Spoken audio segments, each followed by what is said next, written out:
Continuamos, queridos amigos, en El Don de la Fe. Hoy en este programa especial para revisar el año 2020. Un año que nunca olvidaremos porque se vio marcado por este enemigo invisible al que se le ha llamado coronavirus. Todos pensamos que esta pandemia pronto pasaría, pero no fue así, pues se ha extendido por meses y meses. El terror por el contagio ha provocado que muchos volvamos a Dios nuestra mirada para pedirle que nos libre ya de esta amenaza, y entre las oraciones nos hemos encomendado a San Sebastián, quien es conocido como santo patrono protector ante la peste. Les recomiendo mucho conocerlo y encomendarse a él. ¿Quién es San Sebastián? Se los presento enseguida. San Sebastián prefirió dar testimonio de su fe en Cristo Jesús a ser capitán de la Guardia Imperial, aunque en ello le fuera la vida. Sebastián nació en Narbona, Francia, en el año 256, en una familia noble y cristiana de militares.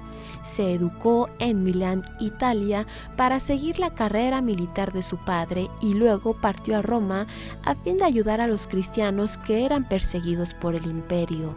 El emperador Diocleciano lo nombró capitán de la primera unidad o cohorte de la Guardia Pretoriana, que tenía la tarea de escoltar y proteger a los emperadores romanos.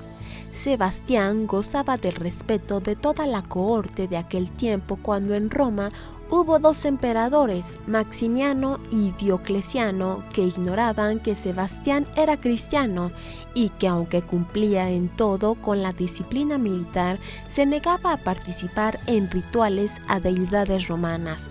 Supo valerse de su cargo para visitar, auxiliar y animar a los cristianos encarcelados.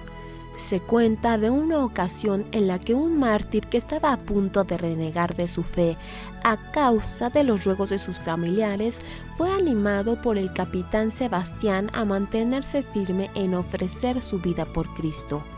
Los persecutores de cristianos denunciaron a Sebastián ante Maximiano, quien lo llamó para que eligiera servir a su emperador como guardia personal y gozar de ascensos militares, o servir a Cristo y ser despojado de todos sus cargos y expulsado de la Guardia Pretoriana. Sebastián, que ya había recibido el sacramento de la confirmación, expresó su opción por Cristo. El emperador lo amenazó con la muerte, pero Sebastián se mantuvo firme. Entonces, enfurecido, lo condenó a morir saeteado. Fue llevado al circo y atado a un poste, donde recibió una lluvia de flechas que lanzaron contra él. Sus verdugos lo dieron por muerto y se retiraron, pero unos testigos a distancia, al verlo todavía con vida, lo llevaron a casa de Irene, una noble cristiana romana, quien lo mantuvo oculto hasta que sus heridas sanaron. Sus compañeros le aconsejaron huir de Roma, pero Sebastián prefirió presentarse ante el emperador para proclamar con una fuerza más decidida su fe en el Señor y para pedirle que cesara toda persecución contra los cristianos. Maximiano, no obstante su impresión de verlo con vida, lo mandó flagelar hasta que muriera. Los verdugos, luego de matarlo, tiraron su cuerpo en un lodazal. Era el año 288. Los cristianos lo recogieron y le dieron sepultura en la Vía Apia, en las catacumbas que aún llevan su nombre, en el preciso lugar donde se encuentra su basílica. Continuamos, queridos amigos, en este primer programa de El Don de la Fe de este año 2021. Hoy, revisando 2020. ¿Qué sucedió en materia de geopolítica internacional, en materia económica y en materia de fe? Desde la Iglesia, desde la sede apostólica, ¿qué nos sucedió? ¿Qué ocurrió en este año? Estoy conversando con José Alberto Villasana, teólogo de la Universidad Gregoriana de Roma y un analista también de geopolítica y de los asuntos de la Iglesia. Y sigo conversando con Miguel Salinas, analista de geopolítica internacional, y con Ernesto Farril Santos Coy, presidente de Bursamétrica y analista de economía. Miguel, ¿esto es una pandemia? Es algo que se planeó desde hace mucho tiempo, que se obligó a varios gobiernos, algunos evidentemente en desacuerdo, por ejemplo, el nuestro, a no doblegarse y a no entregarse a hacer todo un plan mundial, o verdaderamente se trata de un virus y todos andamos buscando allí cómo hacerle para no contagiarse. Pues yo creo que en tu pregunta, que es muy interesante, va implícita la respuesta. Es que va con jiribilla. Así es. No, de hecho, yo así lo creo, desde un principio lo vi así. Y yo lo vi desde un principio conectado con un acontecimiento que sucedió en el mes de noviembre, el día 3, que fue en las elecciones de Estados Unidos. Es decir, para mí, como analista, lo he visto todo lo que transcurrió en el 2020 con una meta que era impedir a toda costa la reelección de Donald Trump. Y para eso estuvieron dispuestos quienes lo echaron a andar a incendiar al mundo, como lo vimos, ¿no? Paralizarlo y llevar a muchas economías a la quiebra, porque es lo que estuvimos viendo a lo largo de todos estos meses. ¿Por qué? Precisamente por lo que tú dijiste, porque había una intención y hay una agenda de hace mucho tiempo que no tiene que ver con cuestiones conspiranoicas, sino están pues a la vista de quien los quiera ver, por supuesto, para limitar, ¿no?, los derechos, las libertades, etcétera, lo que tú mencionaste. Pero hay obstáculos que se han ido cruzando en el camino. Primero fue Putin en el gobierno de Obama. Él fue ese obstáculo que impidió que esta agenda avanzara. Una vez que sale Obama, pues Putin queda, vamos, como en un segundo plano y entra Trump. Y entonces Trump se convierte en ese estorbo para que esta agenda avanzara, esta agenda de guerra que ya habíamos mencionado en el bloque anterior y de otras cosas que querían echar a andar. Trump representa precisamente esa parte de la soberanía, se le ha mal llamado populismo, pero realmente es una cuestión de soberanía donde él dice nosotros somos los que vamos a decidir lo que vamos a hacer en nuestro país y con nuestros ciudadanos, que es por lo que votó el ciudadano norteamericano en el 2016 y en el 2020 también. Decía Ernesto hace un momento que Trump comenzó el año poniendo aranceles y hay quien dice, observando, pues esta es la respuesta de los chinos, pues no te aviento balazos, pero te aviento virusazos. ¿O no, Ernesto? ¿O qué, José Alberto? Sí, o sea, coincido en que estamos ya en un medio de una guerra biológica, bacteriológica y económica. ¡Sas! ¡Wow! Pues no hemos llegado a los cañones, pero hacia allá ya vamos. No se usan. Pues ya ¿Pero no qué? se usan. Ya no se usan. Ya no son necesarios los cañones. Ya no se usan. O sea, hago ruedas de prensa por Twitter, sí, ¿no? Claro, claro. Sí, y hablando de los aranceles, pues es que precisamente gran parte del electorado que votó por Trump es gracias a que él defendió, digamos, lo que había prometido, o sea, Make America Great. Y la gente, los americanos no ven otra razón más que el bolsillo. O sea, si el bolsillo tiene dinero, pues entonces están contentos. Pues los mexicanos no somos muy diferentes. Pues no, lo que pasa es que allá sí se ve reflejado inmediatamente en el voto. O sea, no hay esa campaña política que tenemos aquí. ¿Es un arma el virus, Ernesto? Pudiera ser, es una teoría. Les pongo aranceles, sí, pues te contestamos con este balazo. Yo me niego a pensar que haya algún titiritero maestro atrás bambalinas que genere este tipo de cosas. La verdad es que no. ¿Por qué? Porque todos pierden, ¿no? Me rehúso a pensar. Pero sí creo que la guerra en cuanto a aranceles iba creciendo a una velocidad en la que se estuvo a punto de grabarse la totalidad del comercio entre Estados Unidos y China, con consecuencias desastrosas para toda la economía, mucho menores que las consecuencias de la pandemia. Pero sí se llegó a una situación bastante riesgosa en esa guerra comercial, que es me parece, uno de los principales errores del expresidente Trump. ¿Tú crees que por este error le haya costado la reelección? Mira, primero llegó hace 4 años, bajó los impuestos agresivamente, generó empleo, crecimiento, las bolsas volaron, ¿no? Se veía un bienestar muy importante. Bueno, pues todo eso con no usar tapabocas. pues generó que Estados Unidos sea el país con el mayor número de contagios, con el mayor número de muertes. La economía se destrozó, se borró completamente todo el bien que le había hecho su reducción de impuestos. En un solo mes, el mes de marzo, se perdieron 22 millones de puestos de trabajo. ¿Y en México?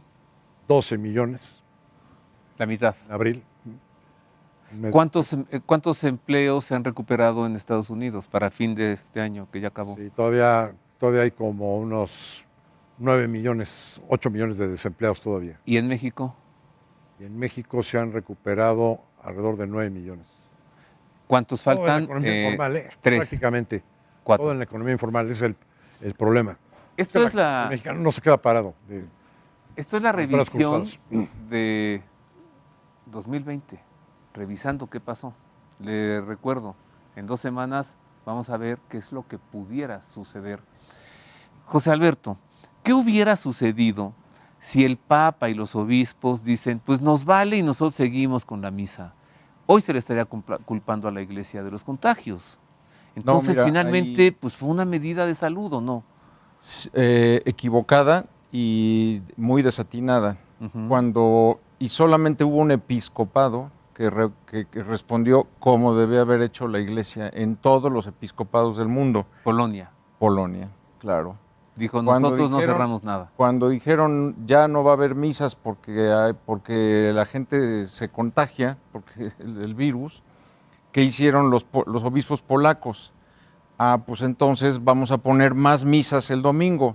Y si antes tenían 3 misas el domingo, pues pusieron 15. ¿Para qué? Para que la gente estuviera menos concentrada. Esa fue una respuesta que debió haber hecho todos los episcopados. Y tú ves, si tú analizas lo que pasó en Polonia, pues no es distinto de lo que sucedió en otros países.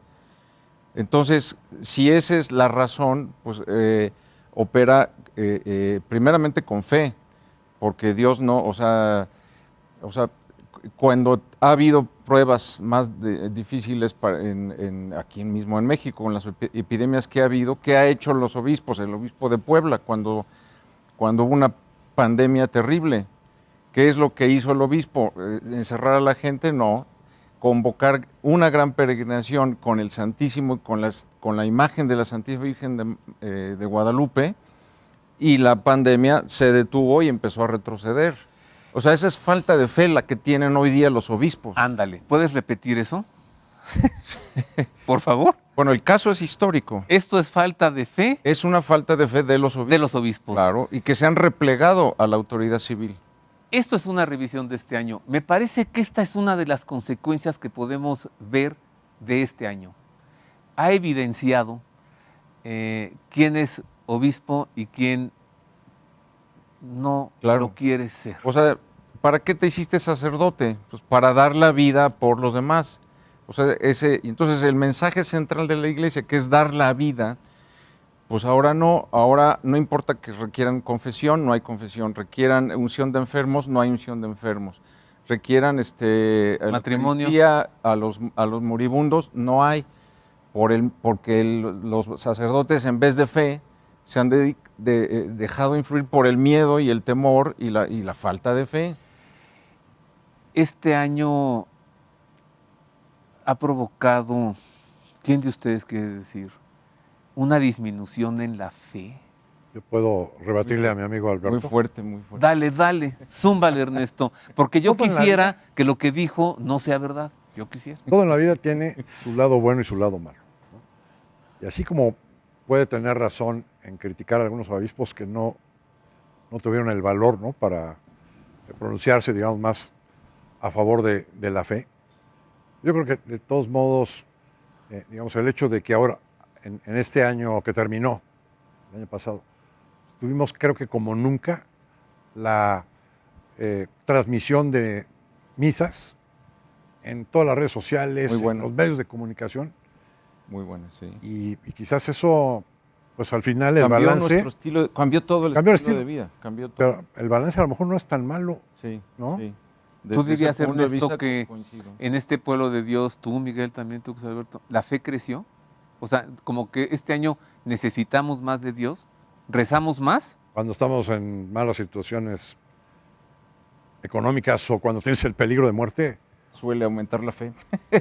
Sí, aunque hay un punto, es cierto, o sea, Sí, es cierto. mucha gente sintió esa necesidad espiritual de buscar a Dios porque perdieron el trabajo. ¿Y tú por qué no te perdieron la salud. incluyes? ¿Sabes? Porque Bueno, dices, mucha son gente parientes, necesitó, ¿no? tuvimos Bueno, esta tuvimos, necesidad. Todos, ¿no? Claro, el asunto es que la gente normalmente recurre a un templo a rezar, generalmente, Sí. ¿no?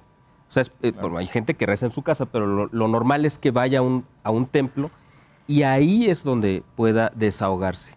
Entonces se sumaba a la frustración que traían el temor de la enfermedad y quizá a la desesperación del desempleo. Las iglesias Ahora se cerradas. sumaba la frustración de no poder ir a un templo a rezar. Entonces, yo creo que eso sí fue un cuadro muy dramático que se vio, pues yo creo que en la sociedad, cuando menos, yo no sé si en todo el mundo. O sea, no sé cómo fue en Oriente, pero yo hablo de la parte occidental cristiana y específicamente católica, que yo creo que vivieron esa angustia de manera muy, muy personal, ¿no? Y entonces ahí sí, y eso sí me consta que mucha gente sí valoró ahora sí más las misas y los sacramentos, porque ya no, es más, una confesión. Tenía, claro. Antes uno podía ir a prácticamente, ¿no? A cualquier hora y te metías a un templo y le pedías a un padre que te confesara. Ahora ya no había eso. Entonces fue para mucha gente como regresar a ese tiempo de la Guerra Cristera, por ejemplo, donde todos los templos estaban cerrados y ya no podías tener el acceso libre a un sacramento. El cierre de la Basílica de Guadalupe, bueno, o sea, para el los mexicano. El 12 de diciembre, haber que fue algo terrible, ¿no? Claro. Lo que ha de haber sido, ¿no? Sí. 10, 11 millones de personas van, ¿no? A la, Sí. ¿Sabes que yo Una desde hace Semana muchos Santa, años, Una Semana Santa La Semana Santa en no tu hubo- casa. no hubo Semana O sea, Santa. lo que nunca se había visto, ¿no? desde hace años, yo no falto a la Basílica de Guadalupe el 12 de diciembre. Pues este año ya no fui, ¿no? ¿No tienes influencias? ¿No viste influencias? Sí, no tengo la ¿No llave. tuviste No te- palancas? Oye, pues la cerraron, Ernesto. Y no solo el 12, el El 10, 10, 11. el 11, el 12. A ver, queridos amigos, si usted se da cuenta, este programa no tenemos notas informativas porque hemos querido darle gusto a usted cuando nos ha pedido, déjalos que hablen a tus invitados. Pues ahí está. Entonces, pura mesa, pura conversación. Pero ha llegado el momento de hacer una pausa. Regreso y voy a preguntar, ¿quién ganó en economía? ¿Quién ganó en geopolítica? ¿Quién ganó en fe o en religiosidad? ¿Y quién perdió? Y tal vez usted diga, yo perdí. A ver, piense que ha perdido. Y piense un poco en esto, ¿le faltó algo? Ya que acabó este año, que algunos le han llamado un año maldito y otros un año, ya mejor no digo. Piénsalo bien. ¿Perdió algo? ¿Algo le faltó? Porque desde el don de la fe no nos ha faltado nada. Una pausa, volvemos con esto y con más.